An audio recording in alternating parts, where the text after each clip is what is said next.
Allahu da kai na fara, roƙo nake a gare ka ka ban dama nasara. Aikin ka ne fa idan ka so har ma na rera, baiti nake so in yi wa Nana Amina cikar yanci. Barkan salati ya Allah gurin kamalu, barashin iyaka kai ta ya almuzillu.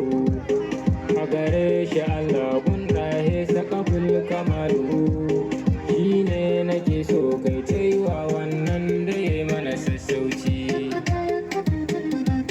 Sai da azima tilas ne in zo gare ki bugan sitamfin kan aikin kaka a gunki. In ni shige shi fa ba waiki kuma babu burki.